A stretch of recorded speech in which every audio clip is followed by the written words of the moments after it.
Welcome back to the 2026 edition of Who Moved My Career. I'm your host, Nicole McNamara. And Happy New Year, number one. This will be our second Happy New Year in the podcast. So pretty excited about that. And I'm psyched for what we have today. And I'm pretty excited for the rest of the year. So let's get into it. I'm joined today by my friend, Scott Barghaan. Hi, Scott. Good to see you. Good afternoon, Nicole. It's great to be with you. I'm excited for today's conversation because you're our first of 2026, which I feel like Woohoo! I know we should send you like a mug. I have a mug. We will send you I would a love a mug mug. for being our first guest of 2026. But also because, as you well know, we talk a lot about career pivots and the kind of different ways you can approach your career. And I think you are such an embodiment of that exact experience.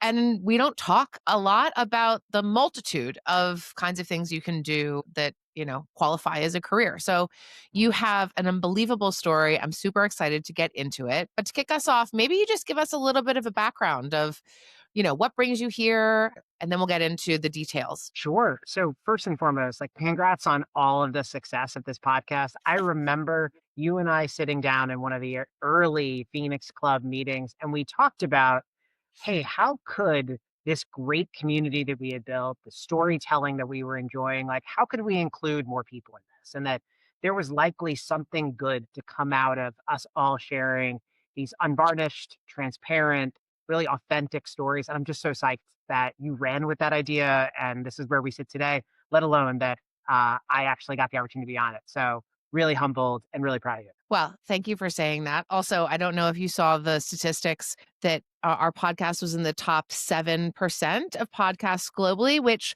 A, sounds amazing and awesome marketing. B, what is happening with those other 93%? But hey, we are going to take it and we're going to ride it all the way to the bank. And I should have actually mentioned in our intro here that you were one of the founding members of the Phoenix Club with us, an OG, if you will. And I know we had our Phoenix Club meeting today, so it's always good to see you in that capacity. But I should have mentioned that starting off, that we have an awesome Phoenix Club member here. So anyway, thank you for the kudos. We've enjoyed doing it and the stories that we've been able to bring to light.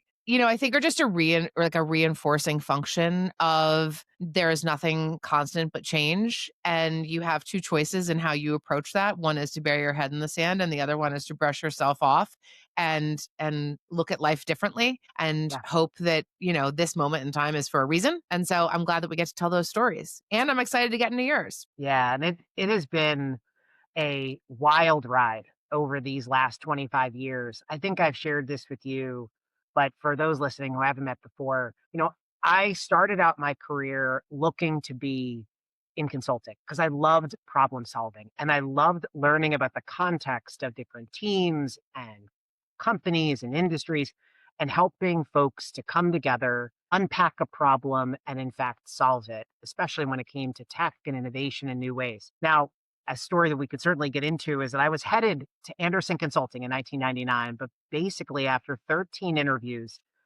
I was placed in the wrong column of an Excel spreadsheet, which actually led an intern at Anderson Consulting to call me and tell me that I did not, in fact, get the job.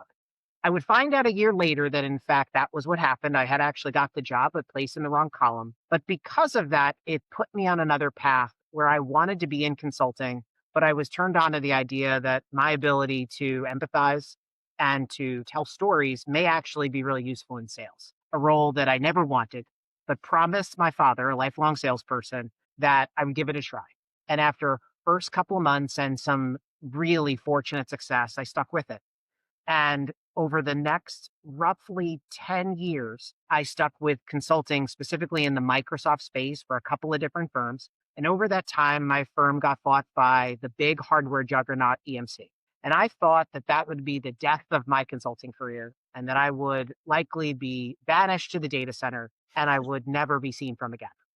And what I learned is once I got dunked into a 35,000 person company after being part of a 300 person one, a tremendous amount of opportunities would open up. We made acquisitions, the consulting firm grew, we became one of the largest in the world associated with what we did. And after 14 years selling consulting services, and I was on a breakneck pace, I got stopped dead in my tracks with cancer. And I took a year out of the business to fight cancer. And when I came back, I was really fortunate that a number of mentors sat down with me and said, well, what do you want to do? And I had always had a vision for how we could engage with customers better. And after a number of different conversations, someone said to me, well, have you ever thought about going into a leadership role? And I was effectively like a co-prime, Nicole, if you think about even how our services were at Salesforce. And the idea of jumping into that was a double jump. And I was like, well, don't I need to do X or Y? But I had a really fortunate mentor who said, well, if you've got great ideas and you get people behind those ideas, why not give it a shot? And thankfully, I was able to earn that job. And after a couple of months really getting through my own imposter syndrome, we had tremendous success. We blew it out. And it was right about that time that Dell came in to buy EMC. And yet again, did I think perhaps this is the end of my journey here because I wanted to continue to solve problems. I didn't want to think about effectively the commoditization of what we would do in the tech industry. And it's that point that I called an old friend named Connor Marsden and asked him to talk to me about what he was seeing at Salesforce. And there's a separate story there where I've at one point was trying to recruit Connor. He was trying to recruit me. And let's just say he did a much better job of it. And I joined Salesforce in 2016. And along that way, one of the things that really drew me to the company was how we met, is that I was so passionate about having the smartest people I could find engage with my customers to help them think about their problems in different ways, whether it was the right problem to solve or how they went about solving it. We had some tremendous success and we built relationships specifically in industries that we thought that we could deliver outsized value. And that became customers like Marriott, customers like United Airlines and Delta Airlines and Southwest and Airbnb and others. And you joined me along that journey. And, we had some great experiences, both wins and losses, of trying to bring new ideas to customers, whether they be in travel and transportation or otherwise. And after a handful of years and going through COVID, I was standing up our travel industry in the middle of COVID. Certainly not the An first ideal choice. job. I'm Oh, hearing ideal. gosh, did I learn the hard way. But I also learned a lot of valuable lessons about how to bring a team together, how to rally around your customer, and really understanding what value meant. And after that, I was given the opportunity to basically create a brand new position at Salesforce called Global Seller Experience and bring together about 300 individuals that were chartered right at the point when Salesforce was going through some pretty tough activist investor activity of streamlining the best of best practices and bringing them to the entire field. And this was right at the dawn of AI and had some incredible partners that we together built innovations that are now GA products from Salesforce, are now mainstream processes that we talk about now each and every day on a lot of the YouTube channels that and Dreamforce stages that I watch. I left in the end of 2025, a great decision that my wife and I made for me to take a step back and think about, with all that I've learned, where are the places where I find the most joy in applying those learnings? And that's led us to where we're at today. And I bet we'll dig into more of that. There's a lot to unpack in there, and it was funny, I was making some notes as you were talking. I've got Excel, cancer, mentor. Yeah, So, those are the 3 nuggets I wanna dig in on.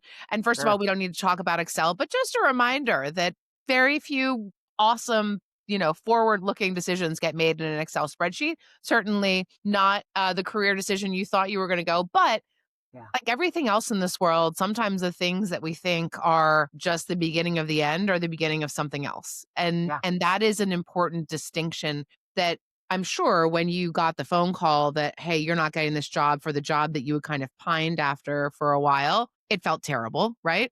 Yes. 100%. I remember the conversation with my dad and how he reacted to me and how he, in a way that I try to do for the people in my life today, whether they be professional or personal, and as you know, like, gosh, it blends so much today, is reframing it as an opportunity. It's like, okay, that wasn't what we were expecting. What are our other options? And let's talk about what those are. He was very quick to move on, not to dwell on the item. Now, in hindsight, perhaps if I would have made a follow-up call or 2, maybe we would have uncovered that a problem had been had. But I look back on that instead, not with any regret, but frankly, I never would have dug into sales the way that I have if it wasn't for that moment, Mhm. because I wouldn't have been pressed because I was so interested at 22 of coming to DC, of being part of the community here.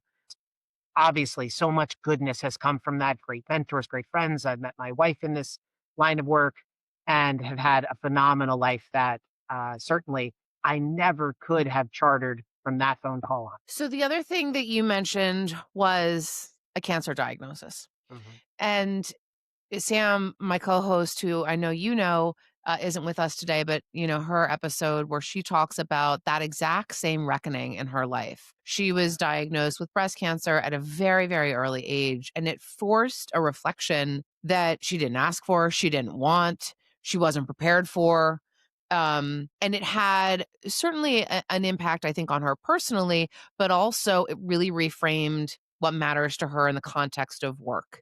Did you have that similar reckoning with your diagnosis? Did, but in perhaps a more extended way, like it happened in pockets. Like, I will tell you the 2 biggest things I took away from it. One is when it all happened, and this is a story all into itself, where Susan and I, found out about her being pregnant with CJ and my cancer diagnosis 5 hours apart. Oh. And I remember, Nicole, how much until that point I took pride and I felt safe because of all of these professional accomplishments and all of these Mhm. professional relationships and the brand associations that I had. And I was so fortunate to have them. But in that moment where we were having this absolute family crisis, that none of those could help me.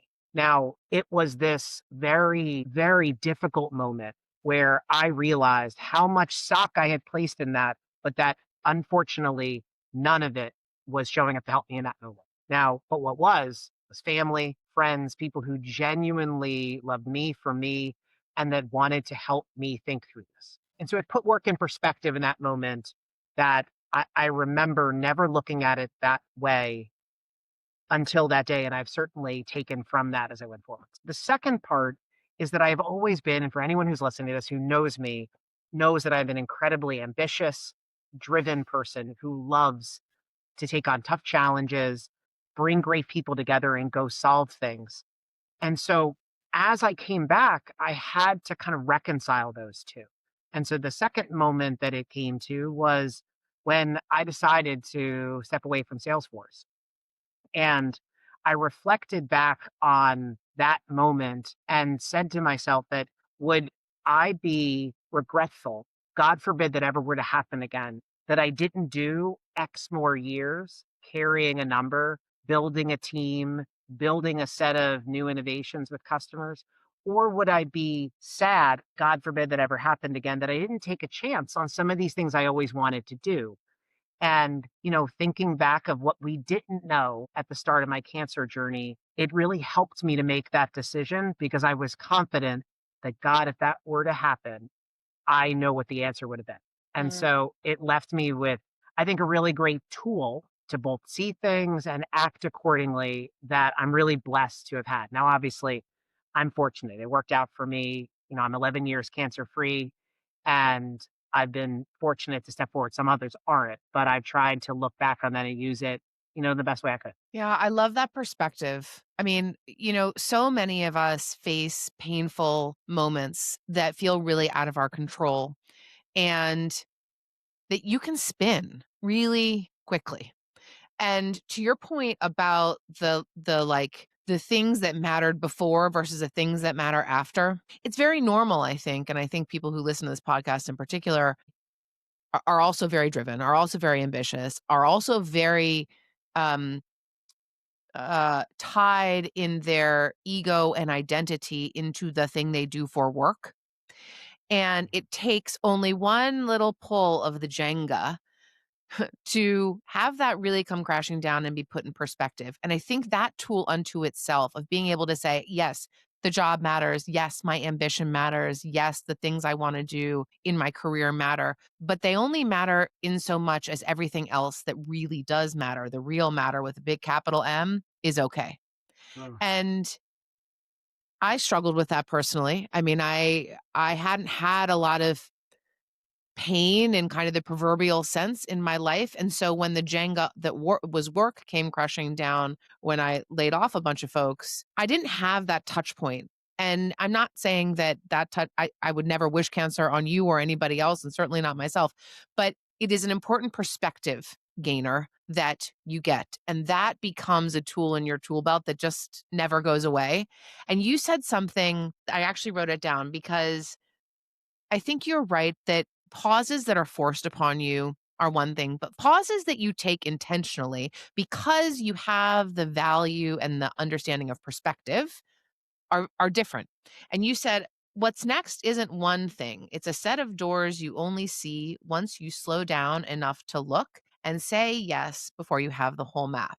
And I A thought that was beautifully written, but B, when I think about the Scott I knew before, the Scott I knew in transition, and the Scott I know now, I think it really articulates that journey.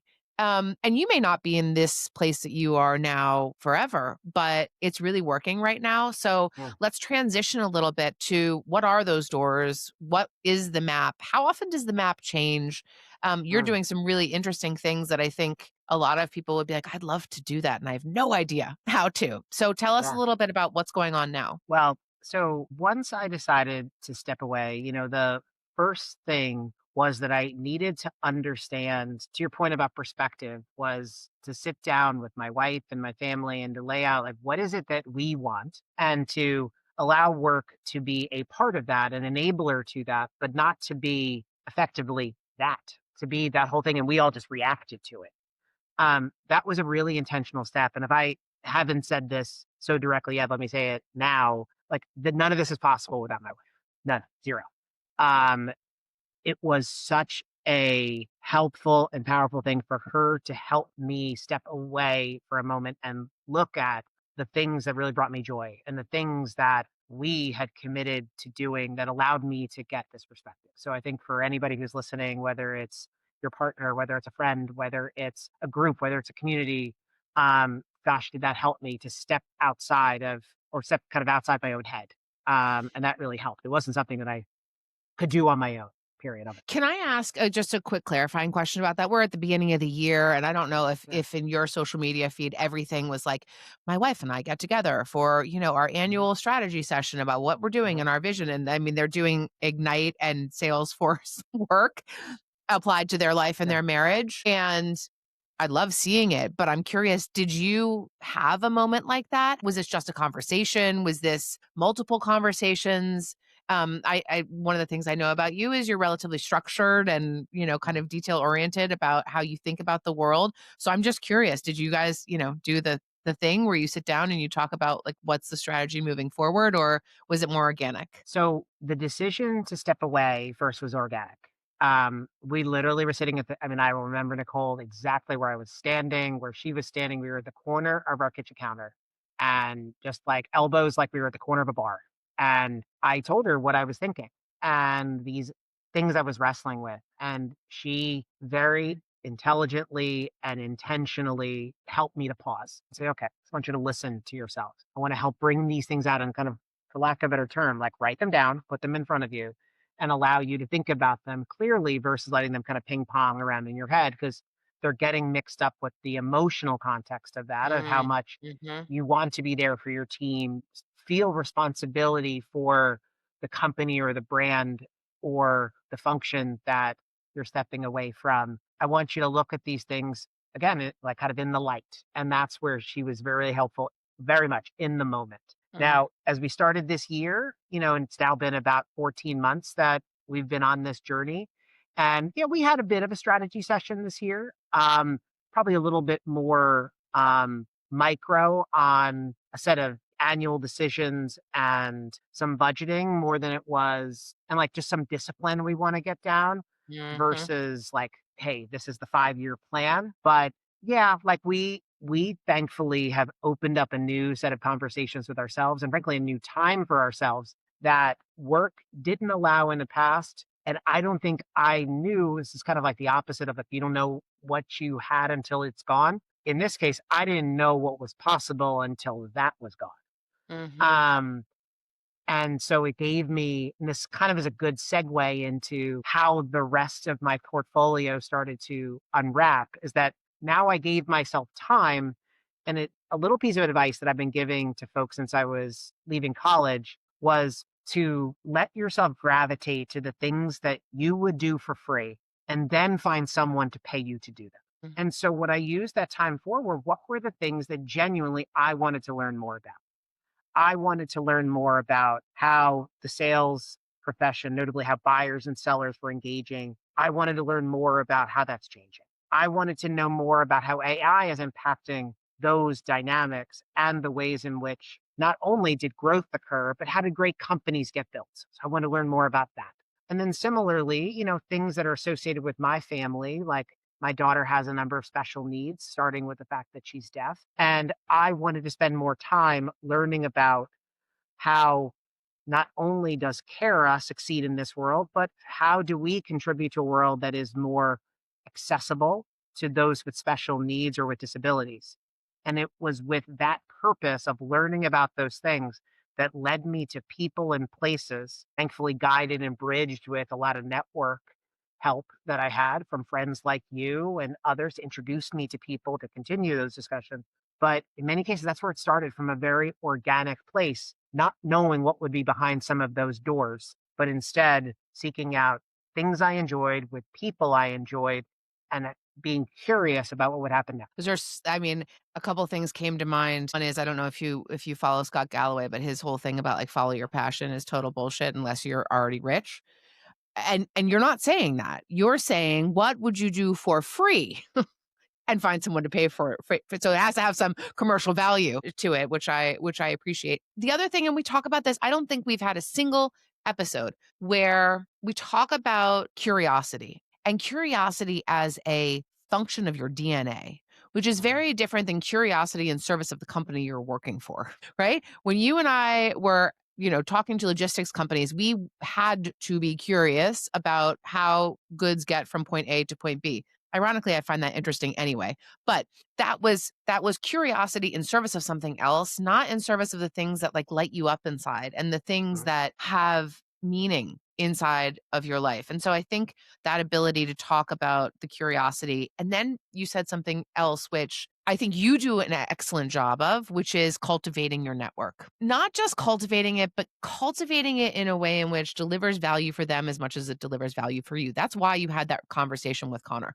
You were delivering something to him, he was delivering something back to you, and that is why that relationship works over decades. So, talk a little bit, if you don't mind, about like who did you call first when you said, Mhm.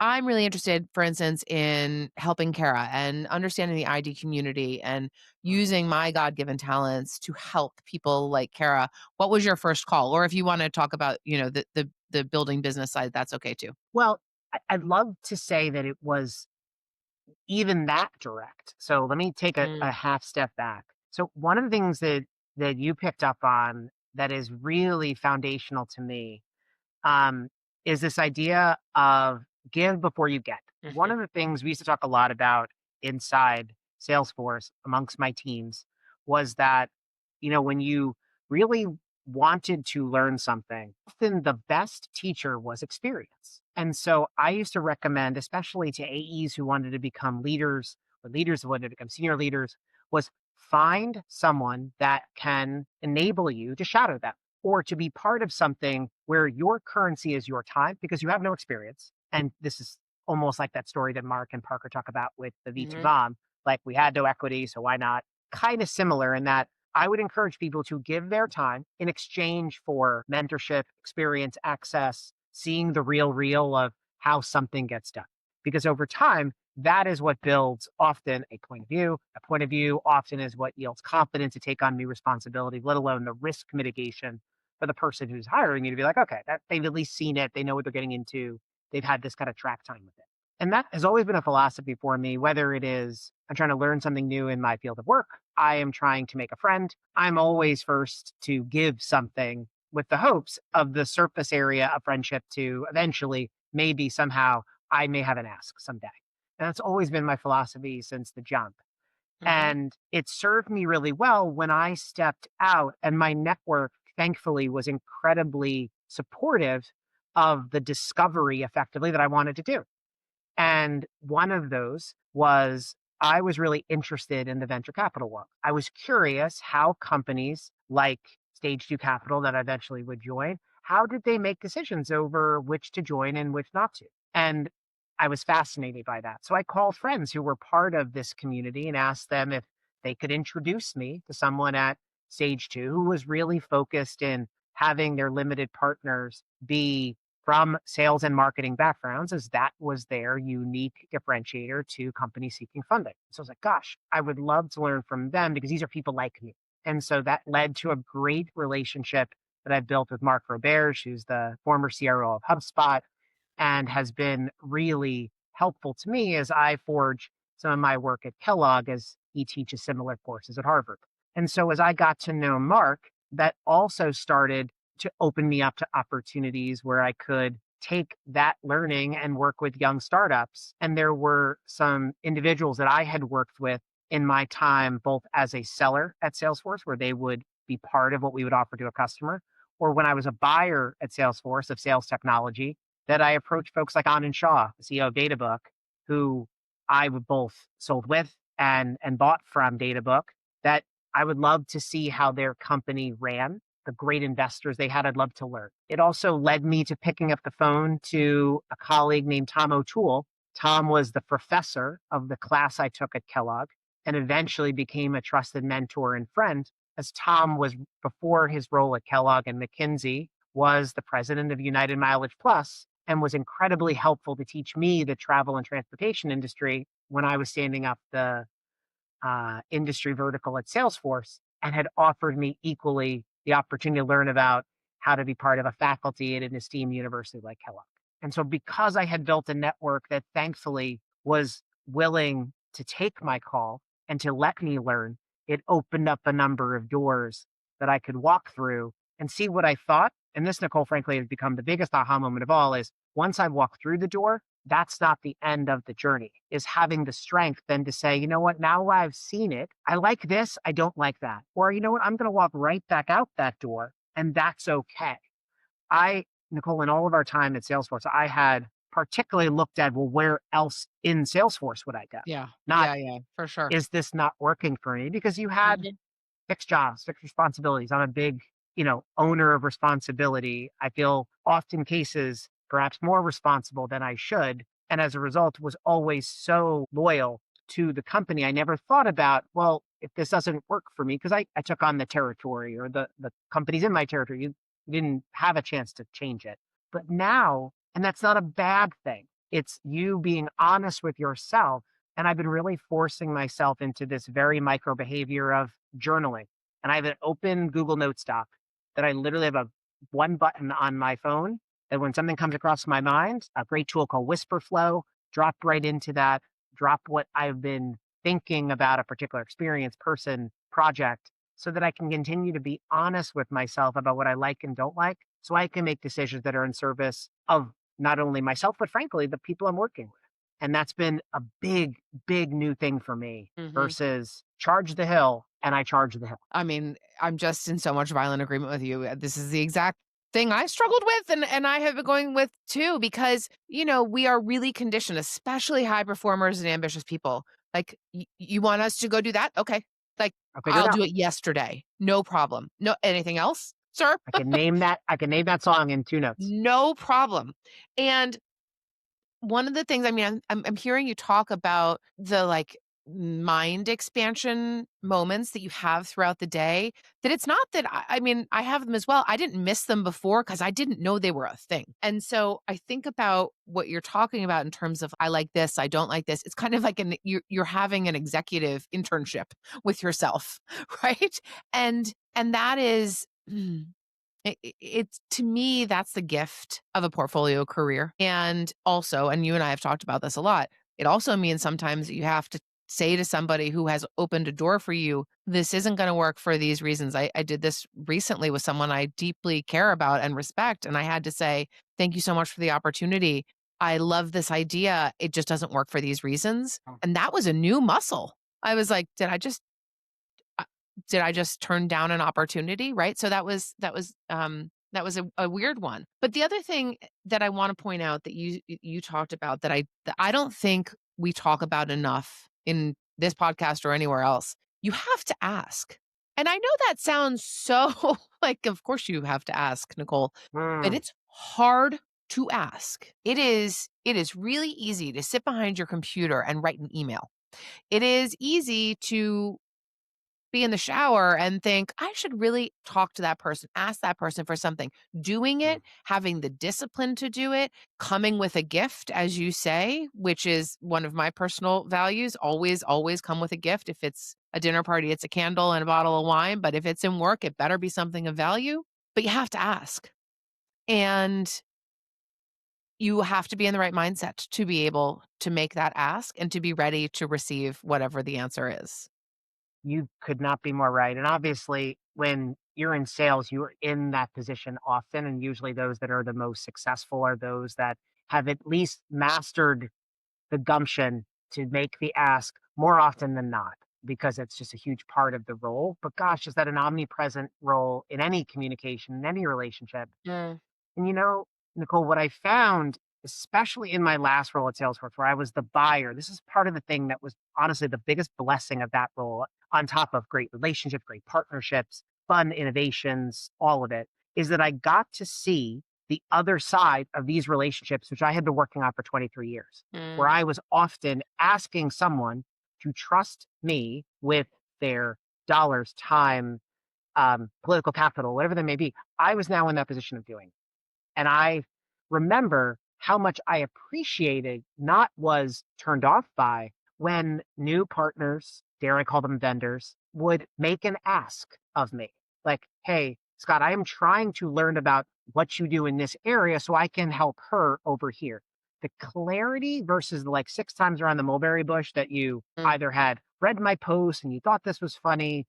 I appreciated the clarity, and even more so do I expect it from my friends. Now, potentially those that are listening to this podcast now are going to flood my inbox with asks because I've now opened the dam. But gosh, that's okay because it's the way I think great relationships work. If you have earned a relationship, we used to actually say this often in cases when we were thinking about the buying committee and all of the different relationships that we may have had into that buying committee. If you can't make an ask, you don't have a relationship.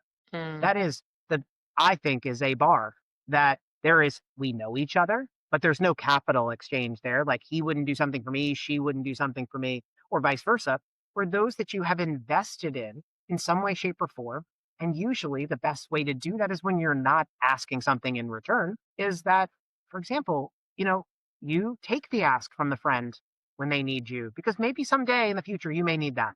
mhm, And hopefully that over time compounds where that is how your friends see you, is someone that gives before they gets. And more importantly, is something that emboldens you. Say it's okay to make the ask, because worst case scenario, if I justify the ask and they say no, that's okay.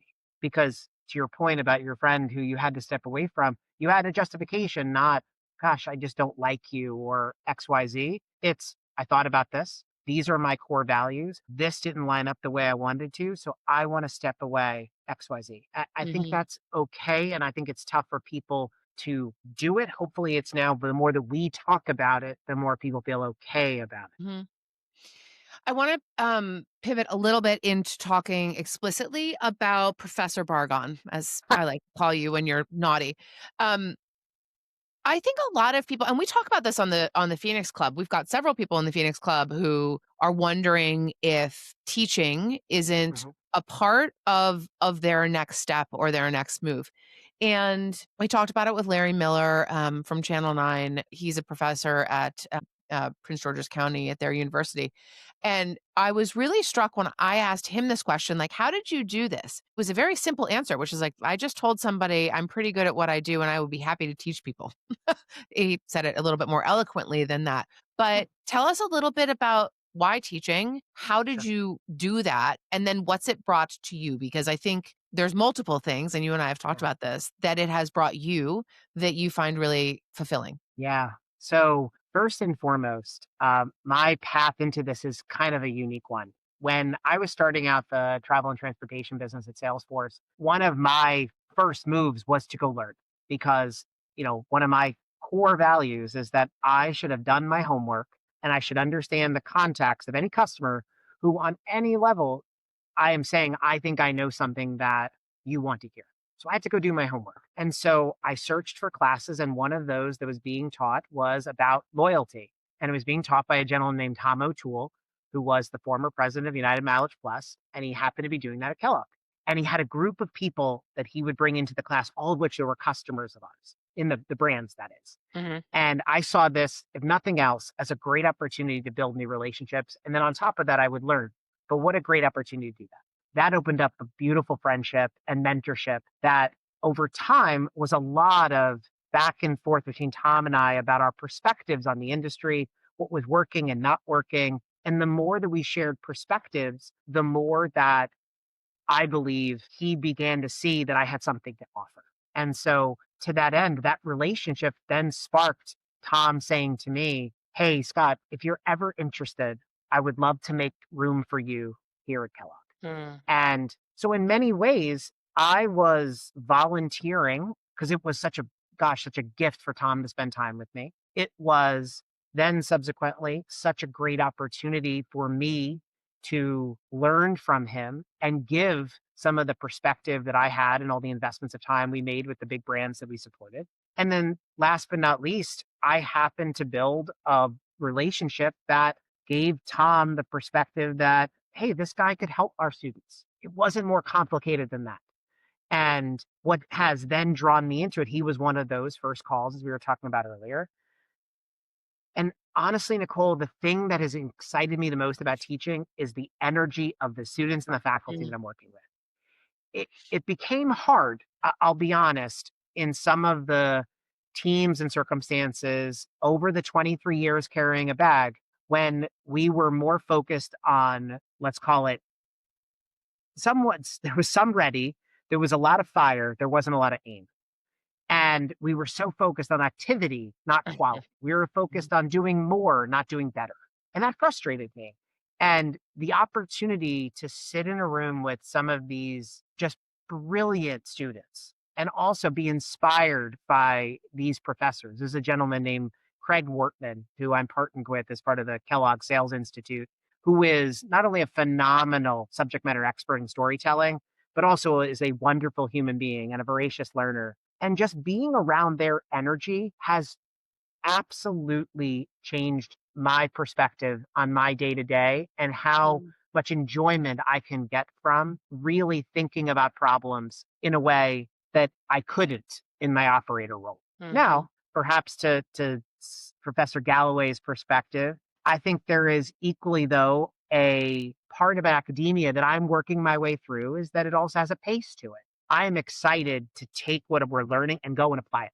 I want to go see if it works. And that's where some of the roles I've been blessed to play with companies like Accord or Tough Day have been really great so that I can bring these to operators and CEOs and be able to see that they're working and to apply them to the technology that allows us to do things in different scales, speeds, and frankly, levels of quality. So the balance of those has really been struck by great energy and the people I get to work with.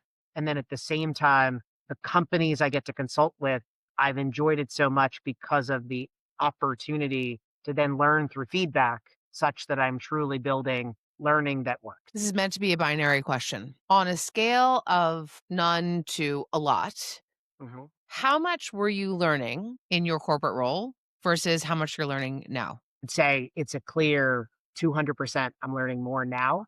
Mm. Now, there's a great infographic or meme out there that talks about that you learn from listening, you learn from doing, you learn from mistakes. And so that's why, that latter part of my role at Kellogg is so important is that I want to see these ideas not only be minted in a Harvard Business School article, which I'm fortunate to be able to write with some other professors at Kellogg. We're doing some interesting stuff on business value right now. But at the same time, I want to make sure that they're working. And so that I want to go make that mistake too. So I think Mhm. it's a hard balance to strike, Nicole, because I think, you could go fully into operator role and you learn by mistakes 80% of the time and 20% maybe of thinking. or probably less, to be honest, of like, do you have the time? Because we're all running so fast, notably in tech. But on the other side, they could just be doing the thinking and none of the experiential. I don't think that's really good either. So trying to find a balance of the two, frankly, has been my way of it being fulfilling because I want whatever I'm learning to be more than paper deep. And I wanted to have the stories behind it with the texture that allows other people to say, like, oh, well, I get it, or have that aha moment that I had beyond just the pattern recognition that I may have learned and more than just the experiential outcome that I may have seen. One of the things I want to close us out here on is, and you've talked about it, perhaps not even intentionally, but you have mentioned, I don't know, 20 people on this podcast in 40 minutes. And I think one of the fears for people who are thinking about what's next, thinking about their next hill, thinking about the second mountain is, especially if they are like me and you, extraordinarily extroverted, is this worry about community. Because you could have been having a real bad day at Salesforce, but you Mm, still knew that there were 79,000 other people who you could Slack, you could call, you could set up a Google Meet with. And yeah. that, I think, buoyed you in moments of Mhm. reticence or shakiness or nervousness or you name your kind of negative emotion. And when you're in a portfolio career working for yourself or perhaps a couple different entities, Yeah. that community isn't the same or is the value exchange might be slightly different. So I want to hear about how you think about that and then in a very selfish way, talk a little bit about the role of the Phoenix Club for people who are listening, not our Phoenix Club, but like the idea of Yeah. Phoenix Club for folks because I think community is an integral part that people can overlook and then all of a sudden feel very alone in ways in which they were perhaps not expecting. Gosh, it's a great thing to dig into because I certainly couldn't have made it this far if it wasn't for the relationships around me that transcended work and found its way as to be part of my life more than it was about the work community I was part of. So, one comes to mind. I have a great friend that I know you know as well, Darren Levy, who one of Darren's many great qualities is that he has an ability to listen very deeply and also give you very direct and blunt advice. And honest to goodness, at times, my Focus on the ego, blunt. well, frankly, I needed that. My Mm, ego likely would mm, have appreciated a nice soft mattress landing, and he provided that in some cases. But he also gave me what I needed to hear.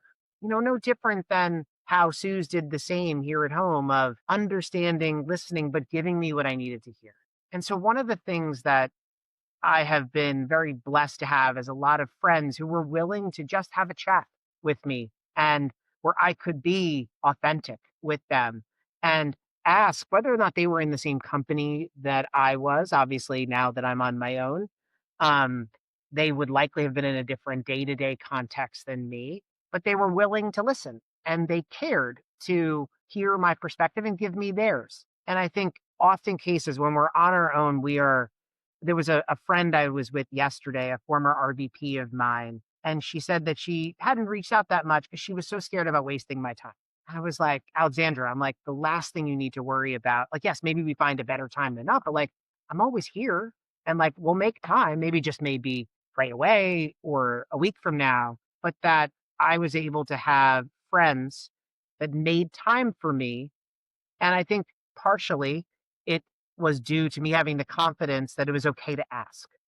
This is where, Nicole, I remember us sitting down for lunch roughly, I don't know, 9 months ago, talking about, hey, what did we take away from that great hour and a half conversation we had? And probably there's conversation like that you were having with others, and so was I. And why don't we just do that together? And that's yeah. where this idea of a little group get together came from. And gosh, it's now launched some great new careers. It's obviously launched a ton of new friendships, but I've taken so much from it as much literally as I have figuratively, that there are people out there that are going through turns in their career that, frankly, the group discussions help me normalize. I was watching something last night where it talked about John Harbaugh leaving the Ravens, Oh and it yeah. was the gentleman saying how, oh, why would you want to hire this guy? Like, he just got fired from this job.